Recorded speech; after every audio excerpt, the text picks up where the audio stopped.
Hey guys, thanks for tuning into an episode of Nuggets News. Well, today I want to go a little bit old school and go off the cuff with my 2026 predictions. I'm going to be talking about everything happening in the Middle East with Israel, New World Order, Zionism, privacy censorship. We're going to get into gold and silver, crypto, and just where this is all heading. And I guess one of the most important things to understand is that what we're seeing play out right now, is all scripted. And once you kind of go down the rabbit hole and you realize what's really going on and the power structures that really control things, it's not really a crystal ball predicting the future. They're just following a playbook, a script that's been in play for a very, very long time now. We're going to get into some of that evidence that's bringing all that to light. But basically, the first thing we want to talk about is World War III and the final pieces of this puzzle between everything that's happened in the Middle East, tying this all back to World War I and II, the establishment of Israel by the Rothschilds, and now Iran is kind of like the last pillar that needs to fall for them to fulfill these prophecies. And it doesn't matter what your thoughts are on the religion side of things or the occult, it's these prophecies that these people believe in, this script they're following. And this all ties in very importantly with Iran being the final target, because what Israel want to build is their third temple. And this third temple site is a sacred site to the Iranians. It's currently where I think their second biggest mosque is. Now, all these prophecies that have been fulfilled, Israel believe they've completed most of what they already need to do to usher in the return of their Messiah and all this weird craziness that they believe in, right?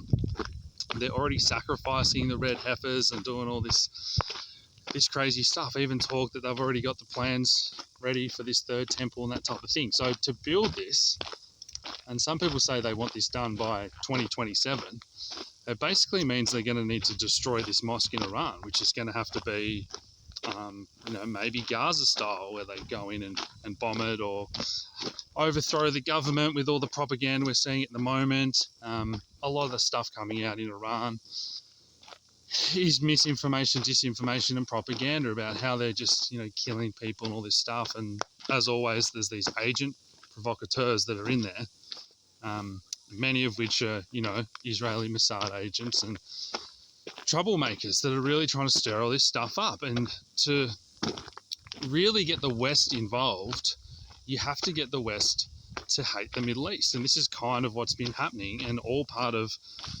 immigration and being flooded with immigrants, all these Western traditional white European countries the last few years.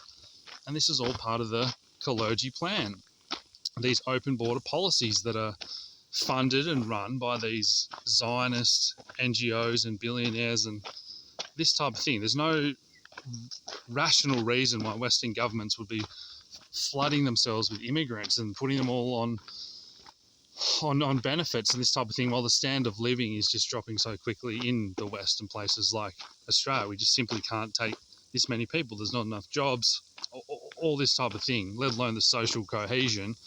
But this is all part of the plan. So to get people riled up and angry enough to convince them to go to war, that we need to go to war, as I said before, you need to get most people to despise these people, but it's all being deliberately done, right?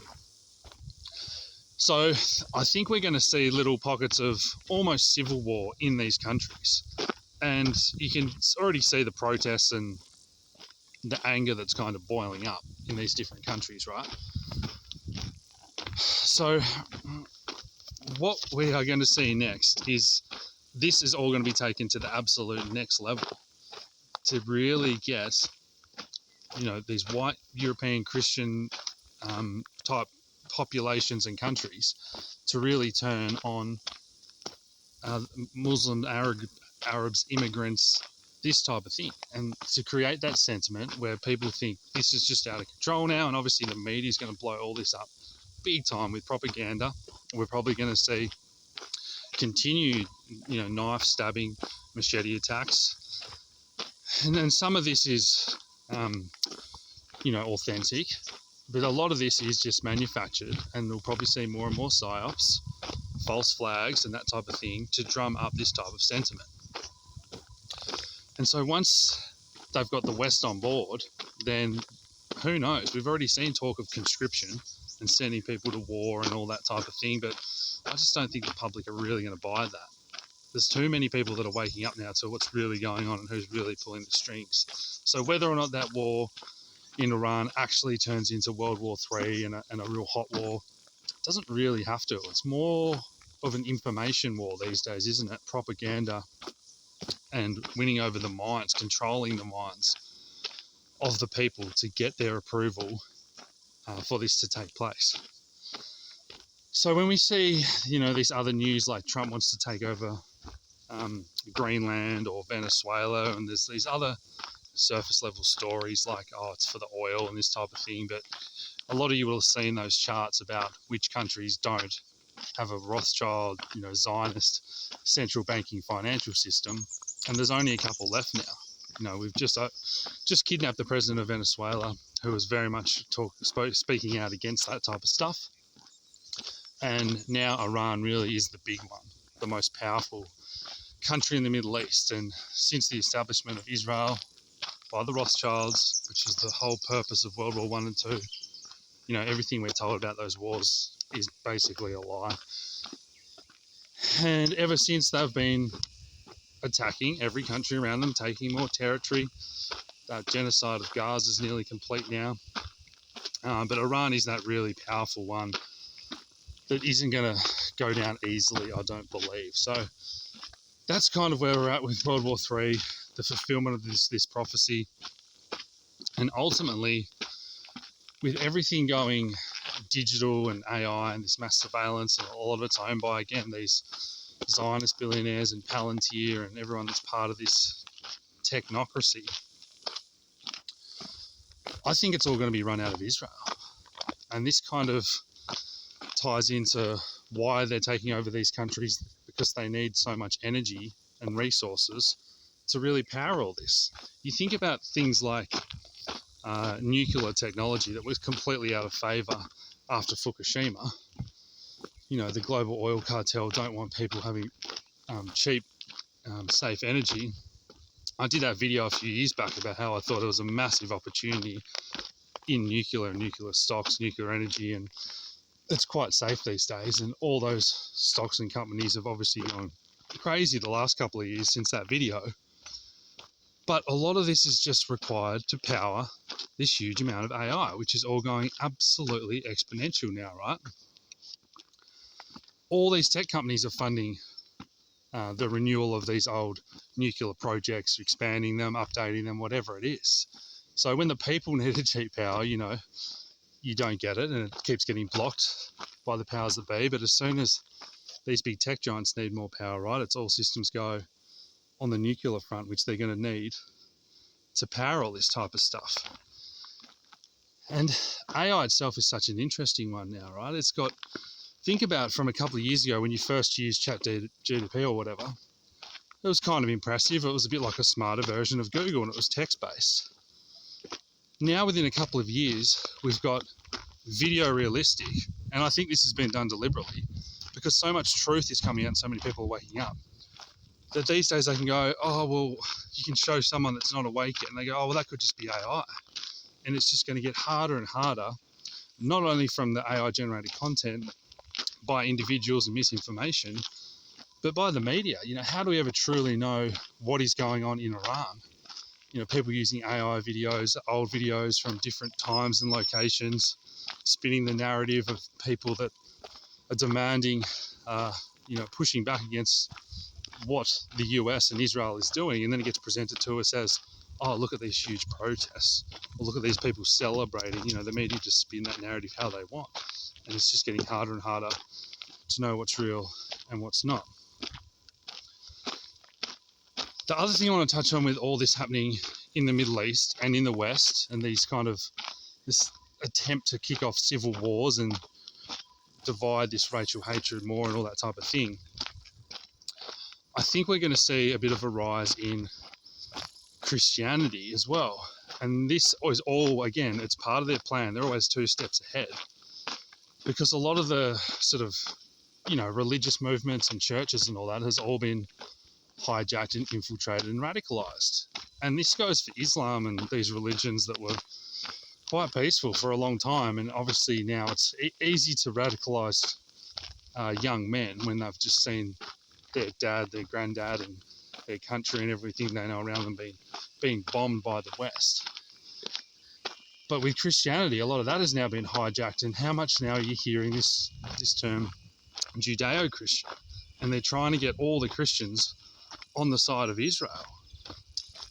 And this gets into how many times the Bible's been edited and rewritten. And again, it doesn't matter if you believe in any of this religious stuff. This is all part of their playbook to divide and conquer, because they really want to, if they can convince Muslims and Christians to go to war with each other and destroy themselves as much as possible, they can just sit back and they don't really have to do anything.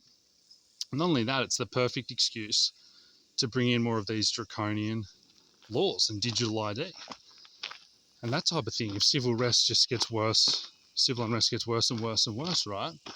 So it's a win-win-win for them as they sit back and watch this playbook unfold. And I also think as more and more people are waking up to, these Epstein, Mossad, blackmail networks, the Epstein list, which, Trump was obviously going to save us all and release it on day one, and it's nowhere to be seen after a year now, right? So don't hold your breath on that front. But as more and more people realise the truth about Satanism, these satanic pedo networks, and, the club that the elites are in, and the blackmail they use, and the money and all those type of things, when you really find out the truth about all that type of stuff, it naturally turns people to want to be the opposite. And so again, it's kind of like they always play both sides, and they're going to hijack, the Christianity and all that type of thing through the churches. Versus, even if you are a believer and you've read the Bible and that type of thing, even Jesus himself went in and upended those tables and dismissed debt-based money and usury and lending and all that type of thing, called them a den of vipers, and wasn't cool with all that type of stuff. So, these are the types of things that you don't hear about now, that a lot of those teachings and whatever, and a lot of these old teachings and different religions and philosophies have got so much that you can learn from, but again, all of it's been really hijacked these days. So I think we're going to continue to see those low-level, knife attacks, machete attacks, all the way through to bigger terrorist events, which are usually always done by, the MK Ultra. There's always a patsy, and you look at just what happened in Australia here, and who knows exactly what happened in Bondi, but it's more about the solution, order out of chaos, problem, reaction, solution, and that really tells you what the agenda was and how it plays into that agenda. Because when there's a shooting event and then the response is to bring in laws that ban free speech, banning protests, all this type of stuff that really has nothing to do with what actually happened, or wouldn't have prevented it. It's not going to prevent it in future. So that gives you a clue about what's really going on, right? With digital ID, we've had a couple of wins lately. So in the UK, that mandatory digital ID for work and all that type of stuff looks like it's been overturned, which is a win. And in Australia, that bill didn't get through either after Bondi, which is a bit of a win. But again, I think they're just going to repackage it and separate these laws. The UK is now talking about, we'll go down the route of the under 16 social media ban.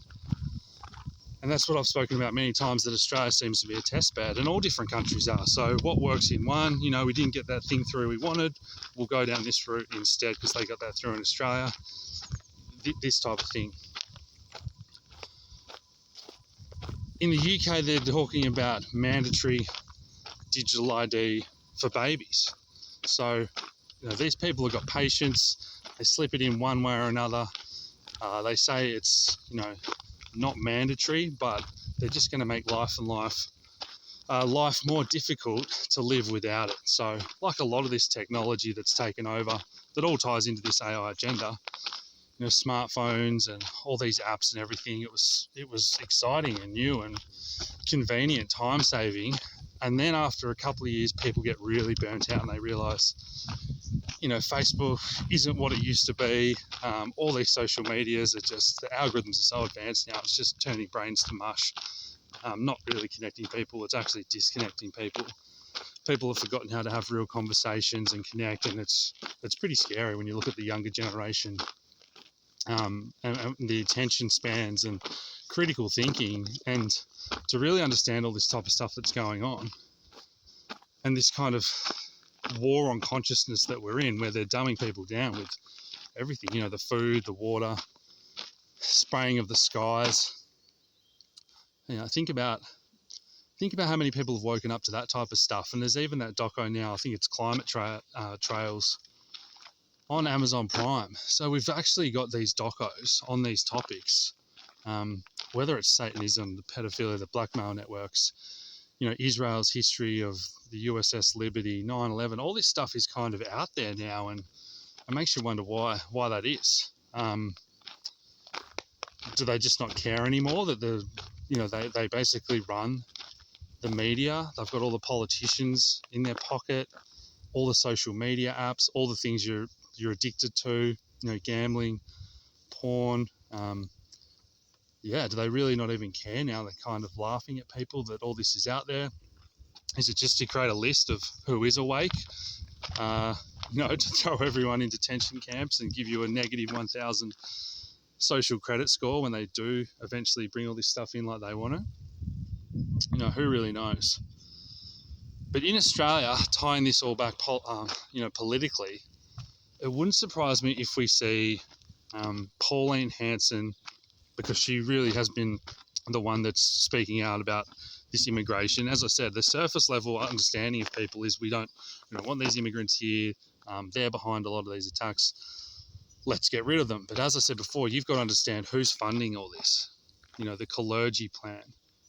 There's a whole nother layer to it. And if you put all your energy and attention towards hating on those people and getting rid of them, it doesn't change the problem, and it plays into their hands to pass all these laws that I just spoke about. So Pauline Hanson could be, Trump came from nowhere when he first got in, and in Australia it's quite hard to get in because of the way the voting system's structured. And even if Pauline was voting at like 60% and Liberal and Labor were, 20% or whatever, it's very hard for her to still get in because that preferential voting, you've got to win all your electorate. So we'd need to see more and more people kind of join One Nation, and a lot of changes happen, but nothing is out of the question at this stage because, as we said, if these people want someone to get in, she's clearly been pretty provocative, but let's not forget that she looks to be completely owned and controlled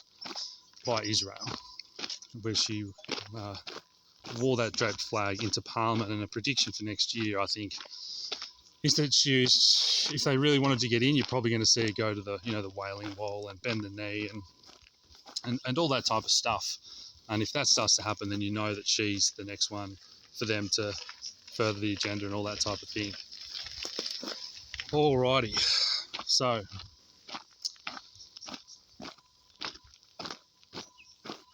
what we've seen with Trump taking over, Venezuela, talk of Greenland, all that type of thing. I mentioned the central banks not being owned by the Rothschild Zionism financial system and that type of thing as well. But this is all part of that bigger plan, the North American Technate, that Elon Musk's grandparents were literally involved in. And these people wanted, the smartest people in their field and whatever to control the world basically through technology and that type of thing. And where we're heading now is that AI and these systems are going to control everything. They don't really need politicians anymore.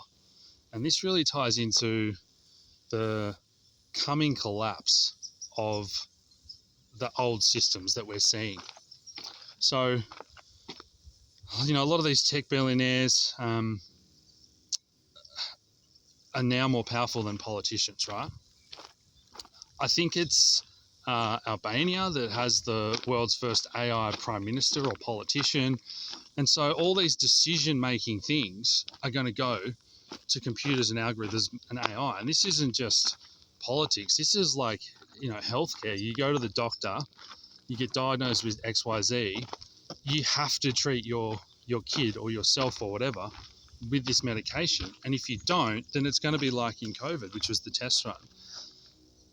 Your digital ID, your services or whatever, it won't be mandatory, but you'll be cut out. You won't be able to use them if you don't do what this AI says. And if you've ever had, any of your social media accounts hacked, there's no phone number to call to get in touch with Facebook and support. It's all through chatbots and then AI, and you just can't get someone on the phone to actually sort out your issue. And this is going to be the same for everything. The pressure is just going to be absolutely immense to comply with all this stuff. And this kind of ties into some of the tip-offs and rumors I've heard about, the next pandemic, scandemic, where it's going to target children through the propaganda. And for parents, they'll be told, guilted into, you have to get your children vaccinated with this latest miracle mRNA vaccine. And if you don't, they can't go to school. Now, you think about the cost of living crisis. How many parents that are even, pretty awake to all this or on the fence or maybe even kind of know it's bad, the pressure that's going to come from schools, other parents, not only that, the only choice is not to send your kids to school. How many people can afford to quit their job, look after their kids? Most people now, they don't have a backyard, living in apartments and small houses, and we've got this generation of kids that have grown up without touching grass or climbing a tree every day. This is just insane, all by design, to herd people into these cities which are, eventually 15-minute smart cities. You can't travel, they'll say, again, because of climate change. It's not safe to travel. We need all this energy and resources because China's AI is taking over, so we're going to have to forego energy. We need to have greener energy, which is unreliable. I think we're going to see more, blackouts and power outages and all this type of thing as well, particularly if there's another card they can play if the civil unrest picks up. We've already seen it happen in Australia with some of those floods, and the regions that weren't even that badly hit, some of them were out of power for like a week, 10 days, 2 weeks, something like that. So it's just, all these cards they're going to play are ultimately distractions, and you kind of sit back and laugh when you know what's going on. I mentioned climate trailers before, but how many people have woken up to, the unnatural nature of some of these fires and these floods, and then the media propaganda, it's over 40 degrees in Australia, it's a crazy heat wave. And I remember going on a bucks trip 10 or 15 years ago, and every day was between like 43 and 47. There's nothing in the news back then. It was just an Australian summer and it was hot. You got those newspaper clippings from 100 years ago showing when it was over 40 every day for 2 weeks and that type of thing. It's just crazy. It ties into the sea levels, these articles from the 90s. The sea levels are going to rise. Everything's going to be underwater, all these coastal cities within 20 or 30 years. And, here we are 35 years later and sea levels haven't changed. You can look at old photos from around the world from 100, 200 years ago and sea levels have not changed 1 inch. So it's all just this BS, this fear-mongering. Again, part of this plan to take away our freedoms, enslave everyone, depopulation, and then ultimately merge with AI through Elon's, Neuralink and these chips, maybe nanotech, whatever. Who knows what path they go down? But we know the plan. Then you know the agenda. Then you've just got to wait and see what the propaganda and the news comes out is to continue to push all this in that direction. With the fires, we've seen in Argentina, president just a few weeks ago signed a law saying that foreigners could now buy land, fire damaged land, I think specifically was that law. And then sure enough, a few weeks later, fires go through. And maybe these aren't caused, by the elites or whatever. We've actually seen Israelis, as always, being caught lighting these fires. And they've got a history of doing this in this exact country. So, it doesn't always have to be the craziest narrative to know that this takeover and people just getting what they want. The majority of countries around the world now that have been captured by this Rothschild Zionism, banking, financial system, media, propaganda, tech, it really just is insane how they've done all this. And again, it's great that so many people are waking up, but we've got to acknowledge that it's going to get pretty crazy as this battle goes on between them trying to complete this New World Order Agenda 2030, the Middle East, religious occult philosophies about bringing in the return of their Messiah and the Third Temple and all this crap, as most people wake up and realize that all this is actually just this crazy crap from these deranged psychopaths.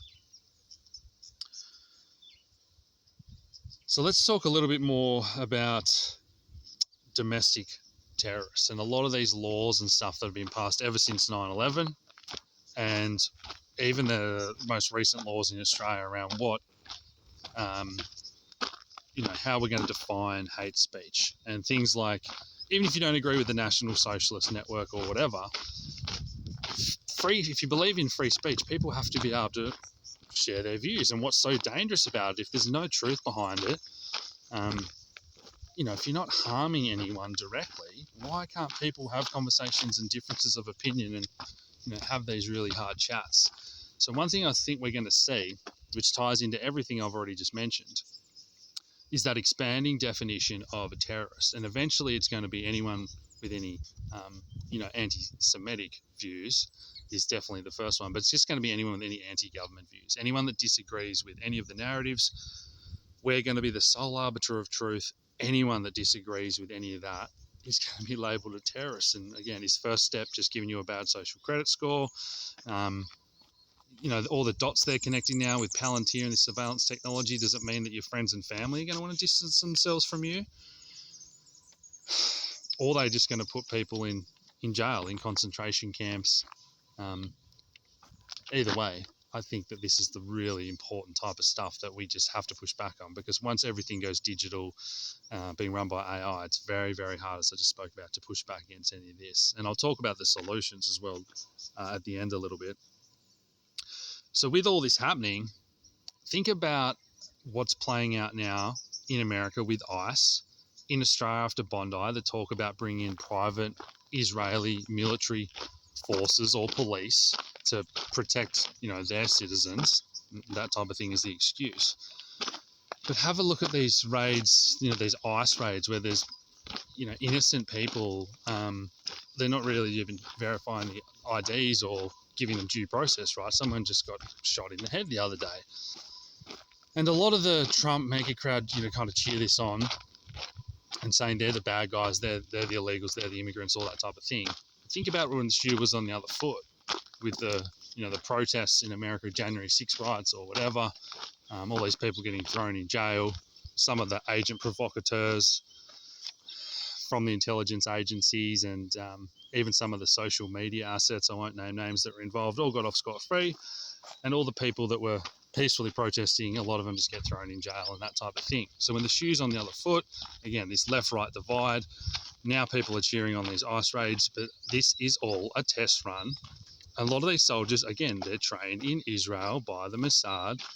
They're rolling out and normalising in all these towns and countries now across the world the idea that they will have their own private military force patrolling the cities and the streets and locking up dissidents, locking up people that disagree, that call out the stuff. This is where this is all heading. So if you're cheering it on, this is going to be happening to you in a couple of years, just like we saw in COVID. That utter madness, people being body slammed if they didn't have their face diaper on, people being shot with rubber bullets. And the scary thing is that most people that haven't broken their mind control and woken up yet, that are triggered by all this type of stuff, they're already going to be dobbing in their neighbours and this type of thing. We've kind of seen it already. Even in Australia, Monash were doing a where they were offering people money to dob in a conspiracy theorist. Like, it's just going to get crazy. And waking people up, you can't force anyone to wake up. They kind of have to do it on their own terms. And all you can really do is plant seeds and try and tell them your side, try and remain calm. But you've got to show, love and gratitude. Getting angry and yelling at people and that type of thing, it's not going to wake people up, and it's only going to make them hate you more. And this really gets deep into this spiritual warfare that we're in, that people that have woken up and have control of their own thoughts, they realise the only way to get through this is, realising who the true enemy is and uniting regardless of skin color or beliefs or anything like that. We are in a battle against some very, very powerful, evil people, and the only way to win is to put our differences aside and come together. The way of Gaza will be the way of the world is a famous saying from Max Eigen, who does some brilliant work. And is it any surprise that people have woken up to Israel and then gone back in history and look, well, what else are they behind? You know, the USS Liberty, stuff like 9/11.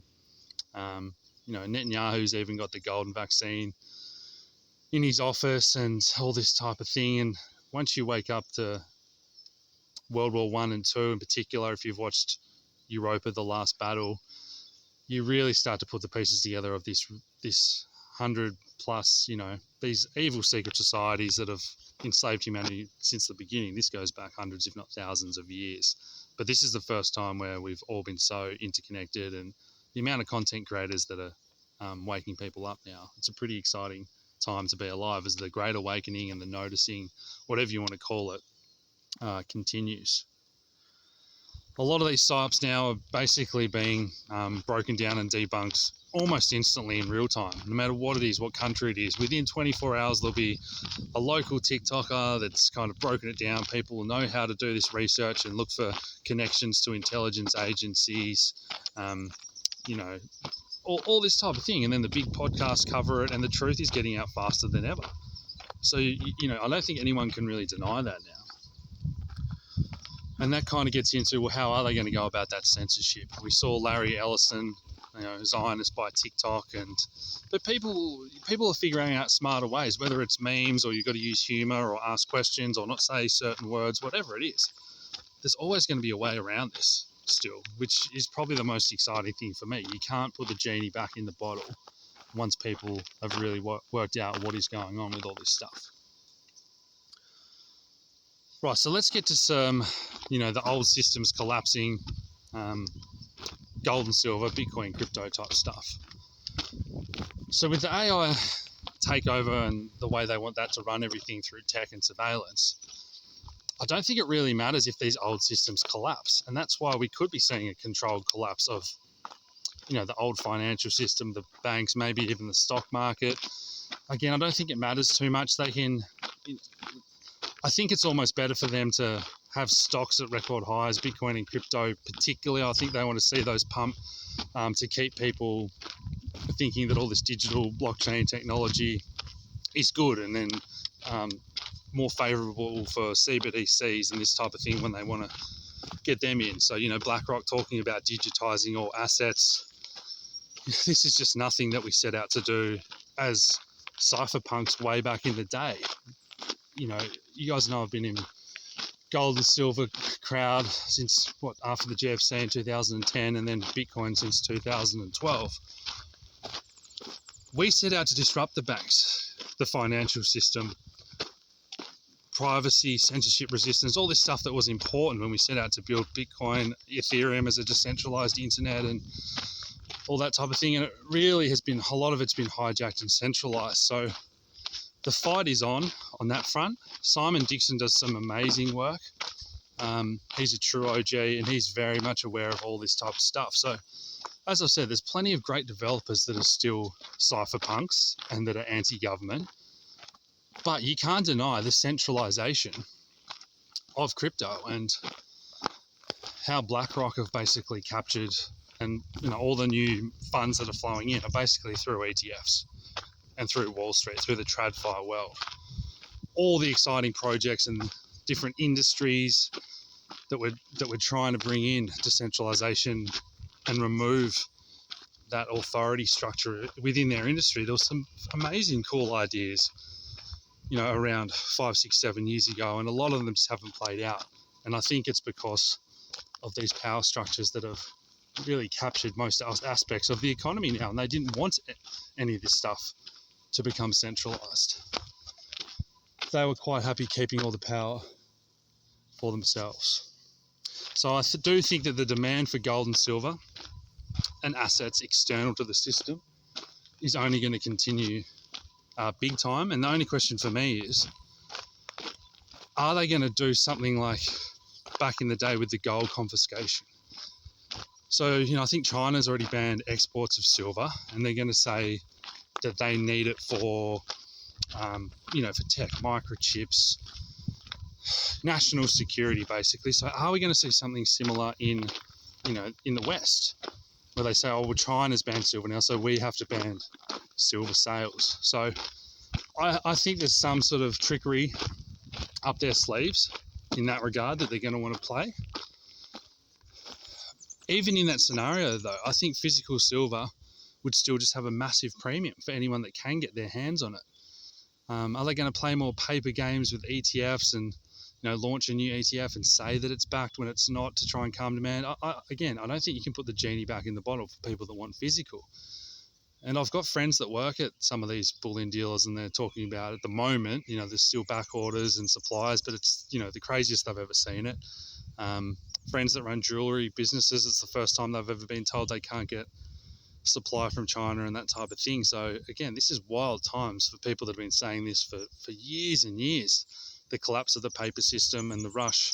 And it's going to continue to happen to all these different countries that are going to want to get their hands on this stuff. So I see that continuing. And as I said, with Bitcoin crypto, all our data looks like the price is going to continue to go up. But I think the majority of that money is just going to be to the ETFs, the different financial products in the TradFi world. I don't think we're going to see an alt season probably ever again. Retail is strained, the cost of living. There's millions of coins now, whereas back in the day there was 10 or 20 on popular ones on an exchange at a given time, and all the money went to them. They pump. Everything's just so spread out and diluted now, and retail don't have too much money. So the opportunities, if you find a good project, are going to have to be really based on good fundamentals and how they're making money and how's that going to the token, because otherwise it's just almost impossible to be an altcoin these days. Having said that, I really think that the pendulum's going to swing back, and more people are going to realise the importance of privacy, censorship resistance, decentralisation, as the globalists and this grip and everything starts playing out, building out the alternate systems. I guess the last couple of things to talk about is, well, when do they want this to happen? And as a lot of these kind of false flags or mass trauma events or whatever, the elites with these prophecies and all this occult stuff that they believe, a lot of it is tied to things like their satanic occult calendars, astrological alignments, just weird and wonderful stuff. So there are some major alignments this year. I think February 28th is like the biggest one, most major one. Maybe that's a date to watch. But as always, as these things happen, now that we kind of know the playbook and how these people operate, we can start to dissect it and break down if they are going to push more and more of these false flags, which I think is almost an absolute certainty. I really think it's going to get pretty crazy with just the regularity of things. That's going to wake more people up. But you've got to remember that a lot of this is just a distraction away from the main event, the things that they're pushing for, that New World Order, Agenda 2030, World War III, Third Temple, the complete takeover of everything. So that is the thing to be most mindful of. So what are the solutions? Well, once you realise all this, and as I said, you can almost step back and laugh, and they're not pulling on your heartstrings or triggering you. You're not having these emotional reactions to what's going on. Separating yourself from the system as much as possible, I think, is the answer.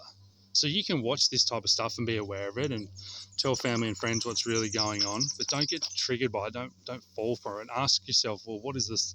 How do they want me to react? And what new laws are they going to pass? Or how does this fit into the agenda to further it for them?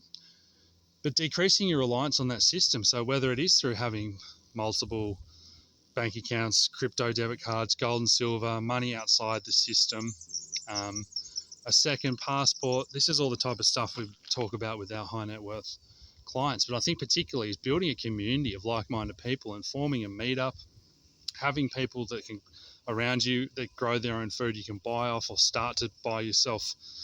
If you can afford it, relocate to a place where you maybe if you're getting that gut feeling that being in a city where I am is not going to be good the next couple of years, can you relocate with your family? Can you start to get closer to people that grow their own food, have their own meat, all this type of thing? If you can't do it yourself, and a lot of these things that happen are going to be most dramatic in the cities, but it's people that are kind of outside the cities, outside the system, that are barely going to notice a change. Really, it's very hard for them to control people that are away from all this.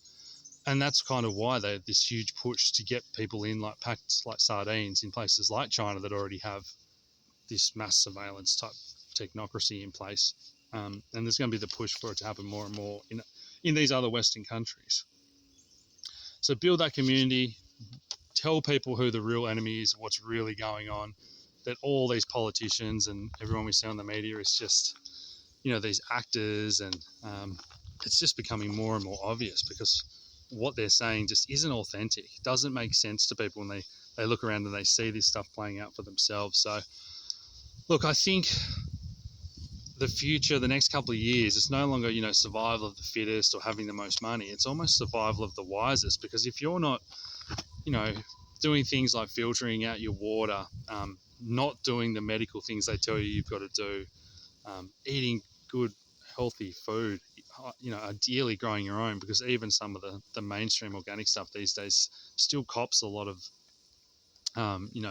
the bad things in the soil that are being sprayed in the skies and all this type of thing. So it's about not poisoning your body, mind, and soul for this, I think, spiritual battle and everything that's currently unfolding. So I think that's pretty much it for today, guys.